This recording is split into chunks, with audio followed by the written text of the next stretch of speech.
British time में यहाँ पर हिंदू कॉलेज इस्टेब्लिश किया गया था, तब से इस स्ट्रीट का नाम कॉलेज स्ट्रीट पड़ा। कार बदलने से आप लोगों को कोई दिक्कत हुई है या कोई परेशानी? हाँ वो तो हुआ है ना, थोड़ा बहुत बिजनेस खराब हो गया, सिलेबस चेंज हो रहा है हर साल कुछ ना कुछ। हम लोग तो पुराना बुक्स बेचते हैं, हम लोग तो नया नहीं बेचते ना। ये आपका second hand book? Second hand books है, सेकंड हैंड सिलेबस चेंज हो जाएगा, हम लोग का रद्दी में किताब जा रहा है। हर साल पकड़ लीजिए 1000-1500 किलो। अभी दूसरा हम लोग दूसरे रंग में रंग गए ना। अभी बंगाल का माहौल कुछ और चल रहा है अभी ने। टीएमसी जो इलेक्शन लड़ रही है उसमें उनका आइडियोलॉजी कुछ नहीं है, बंगाली अस्मिता है कि हम बंगाली है, हमारा यहाँ पे बीजेपी चलता नहीं है। क्लोज टू 40% बीजेपी का वोट बैंक बन गया है। मेरे पीछे जो आप किताब की बहुत सारी दुकानें देख रहे हैं, ये कॉलेज स्ट्रीट की किताब की दुकानें हैं। ये कोई साधारण किताब की दुकानें नहीं हैं। ये जो है एशिया का लार्जेस्ट बुक मार्केट है और वर्ल्ड का largest second hand book market है। तो आइए चलते हैं, यहाँ की किताबों से रूबरू होते हैं। क्या नाम है आपका? काजी रेजाउल अहसान। मैं यहाँ पे पूछ रही थी कि इसको वर्ल्ड का largest second hand book market कहा जाता है, तो ये सेकंड हैंड किताबें आप कहाँ से लेके आते हैं? कस्टमर से लोग लेके आता है वहाँ पर। कोई एक जगह बनी है जहाँ पे सारे लोग जमा करते हैं? छोटा जो कागज़ का है ना दुकान है, गली गली में सब दुकान का दुकान है, वही वहाँ पे जा करके कलेक्शन करता है और कस्टमर लोग को घर से ले जाता है। कस्टमर के घर से जाके आप लोग किताबें लाते जाता है, कस्टमर यहाँ पे लेके आता है वहाँ हैं? जैसे कि मान लीजिए कोई एक किताब है जिसका दाम है, ओरिजिनल प्राइस नई किताब का प्राइस 100 रुपये है, तो आप कितने में उसको सेकंड हैंड में बेचते हैं? हम 100 रुपया खरीदने से 40 रुपया 50 रुपया बिक्री करता है। 40-50 में बेचते हैं। सबसे सस्ती किताब कितने रुपए की? सबसे सस्ता हो या 100 रुपया की तो 20 रुपया भी दे देते हैं। कॉस्टिंग के बारे में जितना पर कॉस्टिंग करता है उसको दे देता है। हम लोग को बहुत कम में दे देता है कस्टमर लोग के आसान के लिए। तो प्रॉफिटेबल बिजनेस है ये? प्रॉफिटेबल पहले था, अभी तो प्रॉफिट कम हो गया। क्यों कम हो गया? अभी तो सब नया नया सब जेरोक्स मशीन आ गया, माने टेक्नोलॉजी हायर टेक्नोलॉजी आ गया। वो आ जाने से जो जिसका किताब एक तो किताब चाहिए ज़रूरत, उसको किताब उस टाइम नहीं आता, वो किताब खरीदता है। लेकिन अभी जो जेरोक्स आ गया, ये 2 पाता जेरोक्स करने के पूरा उसका काम हो जाता, ये किताब नहीं बिक्री होता, रेयर किताब बिक्री नहीं होता। अच्छा, तो सेकंड हैंड किताबों के खरीदार ज़्यादा हैं या फर्स्ट हैंड के? हाँ, सेकेंड हैंड को तो खरीदा ज़्यादा है। कॉलेज स्ट्रीट आप क्यों आए हैं? कॉलेज स्ट्रीट बुक्स लेने आए हैं, स्कूल का बुक्स। स्कूल का बुक्स लेने आए हैं। तो क्या क्या तरह की यहाँ पे किताबें मिल जाती हैं? सब तरह के, बंगाली, हिंदी, डिफरेंट लैंग्वेजेस, वो आपका अलग अलग सेक्शन है तो उसमें उस हिसाब से आपको मिल जाएगा। हाँ, मेरा दोस्त का भाई का उसका बुक्स लेने आए थे तो वहीं हम खोज रहे, तो पुराना बुक्स भी मिलता है और नया बुक्स भी मिलता है, तो उस हिसाब से आपको देखना पड़ेगा। हर दुकान अलग अलग है। कॉलेज स्ट्रीट में किताबों के अलावा और क्या है? कॉलेज स्ट्रीट स्टेशनरी, कॉलेज है। अच्छा, यहाँ पर संस्कृत कॉलेज भी है, तो वहाँ पर बच्चे लोग स्कूल भी पढ़ता है और बहुत सारा स्कूल्स कॉलेज जो रहता है वो है। जैसा कि शुभदीप ने बताया कि कॉलेज स्ट्रीट को कॉलेज स्ट्रीट इसलिए कहा जाता है क्योंकि यहाँ पे नंबर ऑफ कॉलेजेस हैं, जैसे कि प्रेसिडेंसी यूनिवर्सिटी है, उसके बाद कलकत्ता यूनिवर्सिटी के कॉलेजेस हैं, बेथुन कॉलेजेस हैं, संस्कृत कॉलेज है, मेडिकल यूनिवर्सिटी है। तो इस तरीके से इसको कॉलेज स्ट्रीट कहा जाता है। अब इसके इतिहास में जाएंगे तो ब्रिटिश टाइम में यहाँ पर हिंदू कॉलेज इस्टेब्लिश किया गया था, तब से इस स्ट्रीट का नाम कॉलेज स्ट्रीट पड़ा। और किताबों के साथ साथ यहाँ पर स्टेशनरी की भी दुकानें हैं, इंडियन कॉफ़ी हाउस भी है, उसका भी एक ब्रिटिश इतिहास है, उस पर भी हम आएंगे। क्या नाम है आपका? मेरा नाम अनंता तरन्नुम है। आप कॉलेज स्ट्रीट में क्यों आई हैं? मुझे बुक लेना है क्लास 12 का। क्लास 12 का? हाँ, ISC बोर्ड है। कौन सी किताब लेने आप आई हैं? यहाँ मैं फिजिक्स का लेने आई हूँ और बायो का लेने आई हूँ। फिजिक्स का आपको किताब मिल गया? हाँ, मिल गया। बस एक केमिस्ट्री का केल शुक बुक यूज़ है, वो आई थिंक ISC वाले लोग सब वो यूज़ करते होंगे, तो हमने भी वही बुक लेने आए। तो बाकी सब फिजिक्स का एंड बायो। यहाँ पे आप फर्स्ट हैंड किताबें लेने आई, सेकंड हैंड किताबें लेने आई? सेकंड हैंड, क्योंकि न्यू एडिशन बहुत महंगा है तो हमारे हिसाब से वो एक्सपेंसिव हुआ। लेकिन सेकंड हैंड भी बुक बहुत अच्छा है, लेकिन वो पुराना नहीं है, बहुत अच्छा ही बुक है, हम लोग ये जाने। तो आपके स्कूल में जितने भी स्टूडेंट्स हैं, वो सब लोग सेकंड हैंड किताबें इजीली यूज़ करते हैं? हाँ, वो यूज़ कर लेते हैं।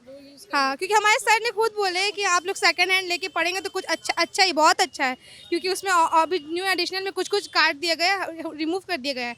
एंड ये बुक में भी पहले का चीज़ भी बहुत अच्छा, क्वेश्चन बहुत ज़्यादा होते हैं, इसलिए ISC बुक ज़्यादा यूज़ कर लेते हैं। दोनों सहेलियाँ यहाँ पे साथ में? जी। क्या नाम हुआ आपका? शबाना खान। तो 11th में हैं आप? 12th में।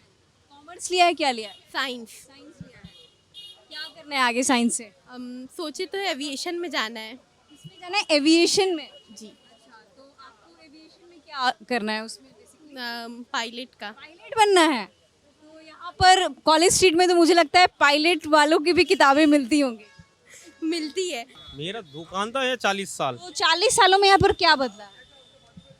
बदला क्या है, सिलेबस बदल रहा है और क्या है। सिलेबस बदल रहा है। बदल रहा है, सिलेबस बदल रहा है, मार्केट खराब हो रहा है, यही हो रहा है। सरकार बदल रहा है। सरकार तो एक ही है, पहले भी ममता थी। तो सीपीएम था ना, अच्छा। उसके बाद आया ममता, उसके बाद कौन आएगा मालूम नहीं अभी। सरकार बदलने से आप लोगों को कोई दिक्कत हुई है या कोई परेशानी थी? देखिए, हाँ वो तो हुआ है ना, थोड़ा बहुत बिजनेस खराब हो गया, सिलेबस चेंज हो रहा है हर साल कुछ ना कुछ। हम लोग तो पुराना बुक्स बेचते हैं, हम लोग तो नया नहीं बेचते ना। हम ये आपका second hand book? Second hand books है, सेकेंड हैंड सिलेबस चेंज हो जाएगा, हम लोग का रद्दी में किताब जा रहा है, सब रद्दी में चला जा रहा है। तो हम लोग पीस से खरीदते हैं और 10 किलो भाव में बिक रहा है किताब, तो ये चेंज हो जा रहा है, मैंने हो रहा है ओवरऑल सब। हर साल आपको कितनी किताबें रद्दी में हर साल पकड़ लीजिए 1000-1500 किलो, 1000-1500 किलो आपको किताबें बेचनी पड़ जाती है रद्दी में। ऐसे ही रद्दी में। बुक की भरमार है, तो इसके लिए पुरानी बुक भी मिल जाएंगी, नई बुक भी मिल जाएंगी, तो मैं यही खोज रहा हूँ। ठीक है। अपने कॉलेज टाइम में आते थे यहाँ पे बुक लेने? जी जी जी, बिल्कुल बिल्कुल आते थे हम, हमारा बचपन यहीं गुजरा है। ये कॉफी हाउस है, यहाँ पे हम लोग। Coffee house? जी हाँ, यहाँ पे हम लोग का बैठ के अड्डा उड्डा दिया करते थे। वो दिन, पुराने दिन याद आ गया। अभी तो बुढ़ा हो गया हूँ, 55 साल उम्र हो गई है, तो अभी भी कॉफी हाउस पे अड्डा जमता है? जी जी जी, बिल्कुल बिल्कुल। वो अभी अभी अभी दूसरा, हम लोग दूसरे रंग में रंग गए ना। अभी जो ये बंगाल का माहौल कुछ और चल रहा है अभी ना। क्या चल रहा है माहौल अंकल? माहौल तो बहुत बढ़िया है। देखिए, कांटे की टक्कर है किसके किसके बीच में बताइए? भाजपा और ये तृणमूल के साथ। कांटे की टक्कर है? जी हाँ, बिल्कुल बिल्कुल बिल्कुल। थोड़ा सा इधर हुआ तो भाजपा आ जाएगी, थोड़ा सा इधर हुआ तो टीएमसी को चला जाएगा। एकदम कांटे की टक्कर है यहाँ पे। जी जी जी जी, यहाँ पे तो हमारे विजय ओझा जी देखिए, वे हैं बीजेपी से हैं? जी हाँ, जी हाँ, बिल्कुल। और शायद नैना बंदोपाध्याय तृणमूल कांग्रेस से हैं। तो बढ़िया है, बढ़िया है, बहुत बढ़िया। दोनों लोग अच्छे हैं। ये आप किसको चाहते हैं कि कौन आए? हम चाहते हैं भाजपा है, भारतीय भाजपा जनता है। पार्टी। जी बिल्कुल बिल्कुल। क्यों बदलाव चाहते बदलाव चाहते हैं। काफी 15 साल हो गए हैं दीदी को करते हुए, तो मैं जनता चाहती है बदलाव दीदी। कॉफ़ी हाउस की बात हो रही थी और हम आ पहुँचे हैं इंडियन कॉफ़ी हाउस में, और यहाँ पर हमें ज्वाइन किया है प्रोफेसर शुभजीत ने, जो कि जादवपुर यूनिवर्सिटी में पॉलिटिकल साइंस के प्रोफेसर हैं। Hello professor. हेलो, हाय।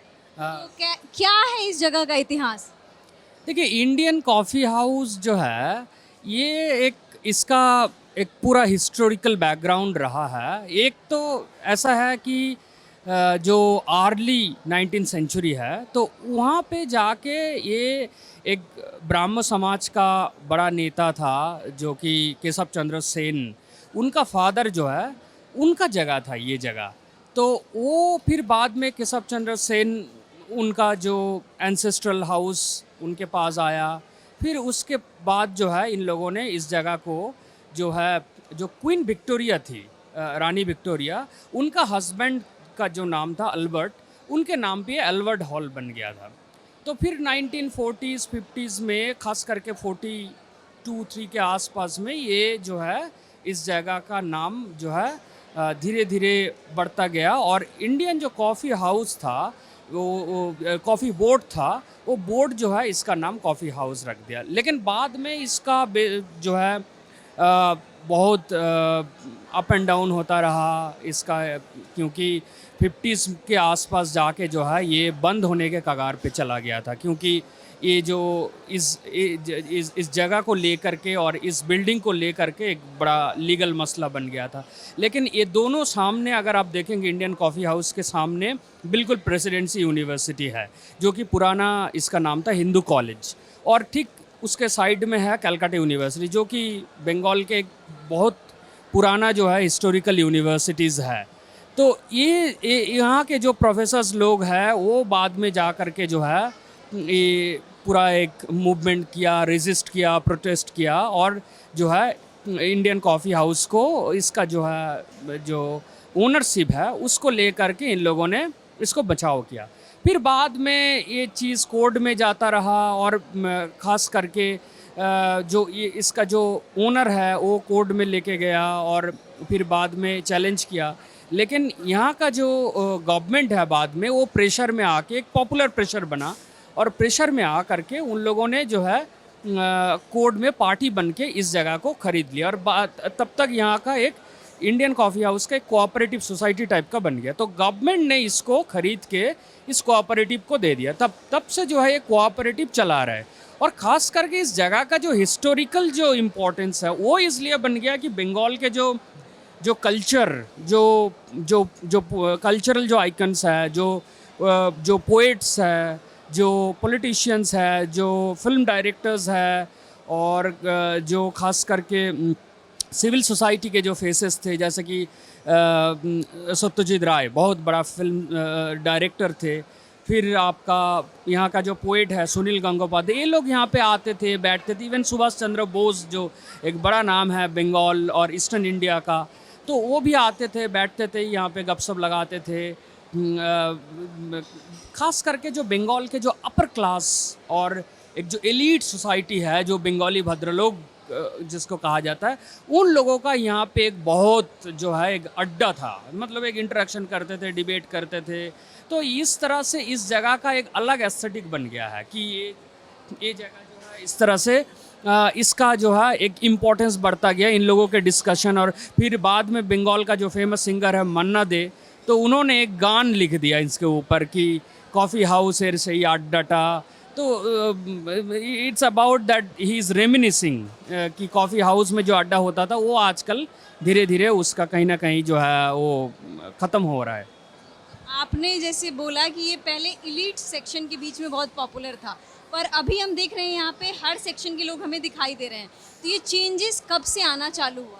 ये चेंजेस देखिए, बंगाल में जब कांग्रेस का गवर्नमेंट ख़त्म हुआ, फिर लेफ्ट का एक बहुत बड़ा 3 डिकेड के आसपास 30 साल से ज़्यादा लेफ्ट गवर्नमेंट चला, तब तक ये जो है इस जगह का जो एलीट हायरार्की वो बरकरार रहा और एलीट हायरार्की मेंटेन करते रहे। ये यहाँ के जो एलीट सेक्शंस ऑफ बंगाल के जो कल्चरल सोसाइटी के मेंबर्स, फिल्म फ्रेटर्निटी के जो मेंबर हैं, पॉलिटिक्स के जो कम्युनिस्ट जो थिंकिंग के लोग हैं। लेकिन कहीं ना कहीं जो लास्ट फेज़ रहा कम्युनिस्ट रेजिम का, तब से लेकर के ममता बनर्जी जब से सत्ता में आई, धीरे धीरे इसका जो एलीट जो एक डोमिनेंस वो ख़त्म होता गया। और यहाँ पे कहीं ना कहीं आज के दिन पे मैं बता सकता हूँ आपको कि हर तरह के लोग यहाँ पे, स्टूडेंट्स है, वर्किंग क्लास के लोग, जो कि पहले यहाँ पे एक क्लियर का डिस्टिंक्शन था। अभी चुनाव आने वाले हैं, तो ओवरऑल बंगाल की पॉलिटिक्स पे आपका क्या टेक है? देखिए, बंगाल के पॉलिटिक्स में मैं कुछ दिन पहले एक लेख लिखा, तो मैंने कहा कि बंगाल में अभी एक आइडियोलॉजिकल वैक्यूम है। लेकिन मैं ये कहता हूँ कि बंगाल के जो सोसाइटी में बीजेपी जो आइडियोलॉजिकल बैंडविड्थ से आते हैं, वो हमेशा यहाँ पे इसको आप ऐसा मानिए कि उसका हेडक्वार्टर्स रहा बंगाल जो बीजेपी का या जनसंघ का जो बड़े नेता है, जो बीजेपी मानती है, वो जैसे श्यामा प्रसाद मुखर्जी है, या जो नेशनलिस्ट लीडर्स थे, जो कंजर्वेटिव नेशनलिस्ट लीडर कांग्रेस के उमेश चंद्र बनर्जी, और जो टेगर फैमिली, ये कहीं ना कहीं एक कंजर्वेटिव सोशल थिंकिंग से आते हैं। हिंदू मुस्लिम बाइनरी चलता रहा और बीजेपी भी उसको लाइक करते हैं। कम्युनिस्ट जो 30 साल से कम्युनिस्टों का राज चला, उन लोगों ने कहा कि हम तो यहाँ पे सोसाइटी में सिर्फ 2 तरह के लोग होते हैं, या अमीर होते हैं या गरीब होते हैं, यहाँ पे कोई कास्ट है ही नहीं। जब मंडल कमीशन का एक पूरा मूवमेंट चल पड़ा हिंदुस्तान में, तो जो बंगाल के चीफ मिनिस्टर थे ज्योति बासु, जो खुद अपर कास्ट सोसाइटी से आते हैं, वो कहा कि यहाँ पे कास्ट का वो चीज़ चलता नहीं है, हमारा सोसाइटी कास्टलेस सोसाइटी है।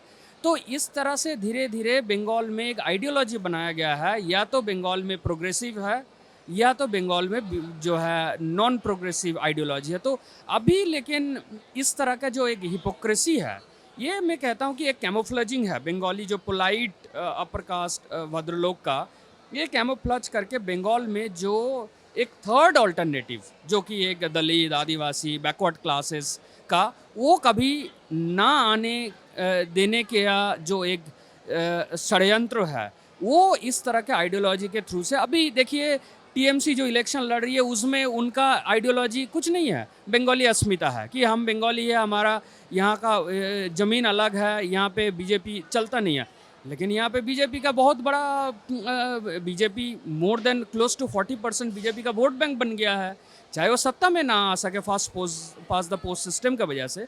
लेकिन बीजेपी का बहुत सारा 2016 से लेके आज तक बीजेपी का यहाँ पे एक पॉलिटिकली भी बीजेपी बहुत पावरफुल है, उनके एमपीज़ है, उनका 70 से ज़्यादा उनका एमएलएस है, और कम्युनिस्ट जो इतना प्रोग्रेसिव होने का दावा करती थी वो अभी 0 पे पहुंच गया है। कॉलेज स्ट्रीट में किताबों के साथ साथ इंटेलेक्चुअल डिबेट्स भी होते हैं। पहले इंटेलेक्चुअल डिबेट्स एक तबके तक सीमित था, लेकिन अब इंटेलेक्चुअल डिबेट्स और इंटेलेक्चुअल्स हर तबके तक पहुंच रहा है। कॉलेज स्ट्रीट की कुछ यही कहानी थी। आपको इसमें से कौन सा एलिमेंट पसंद आया हमें कमेंट सेक्शन में ज़रूर बताइए। मेरा नाम है रितु।